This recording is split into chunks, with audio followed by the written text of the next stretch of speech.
उपळाईचे सुपुत्र अखिल भारतीय मराठी साहित्य परिषदेचे राष्ट्रीय अध्यक्ष व साहित्यिक शरद गोरे यांना साऊथ वेस्टर्न अमेरिकन युनिव्हर्सिटीच्या वतीने मराठी साहित्यात केलेल्या अतुलनीय योगदानाबद्दल मानद डॉक्टरेट उपाधीने चेन्नई येथे सन्मानित करण्यात आले। गेली 32 वर्षे गोरे हे साहित्य संवर्धनाचे कार्य करत आहेत। अखिल भारतीय मराठी साहित्य परिषदेच्या वतीने त्यांच्या नेतृत्वात 180 साहित्य संमेलन यशस्वीपणे आयोजित केली आहेत। इतकी संमेलने आयोजित करणारे ते साहित्य विश्वातील एकमेव व्यक्ती आहेत। हजारो साहित्यिकांना त्यांनी आजवर विचारपीठ मिळवून दिले। छत्रपती संभाजी महाराज यांनी संस्कृत भाषेत लिहिलेल्या बुद्धभूषण या ग्रंथाचा त्यांनी मराठी काव्य अनुवाद केला असून इतर 9 ग्रंथांचे विपुल लेखन केले आहे। रणांगण, एक संघर्ष, उषःकाल, प्रेमरंग, ऐतवी, सूर्या, एका प्रेरणादायी प्रवास, फूल टू हंगामा आदी मराठी चित्रपटांचे लेखन, दिग्दर्शन, गीतलेखन, संगीत क्षेत्रातील आणि योगदान त्यांनी दिले आहे। त्यांच्या सूर्या, एक प्रेरणादायी प्रवास या मराठी चित्रपटाने कान्स, बर्लिन सारख्या जगविख्यात आंतरराष्ट्रीय चित्रपट महोत्सवात पारितोषिकावर आपली विजयी मोहर उमटवली आहे।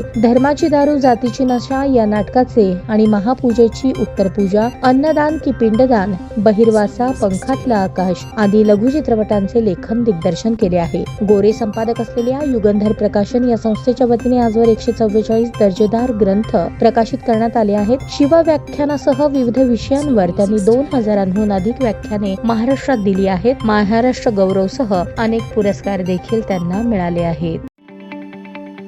ताज्या बातम्या पाहण्यासाठी प्राईम महाराष्ट्र न्यूज चॅनलला सबस्क्राईब करा।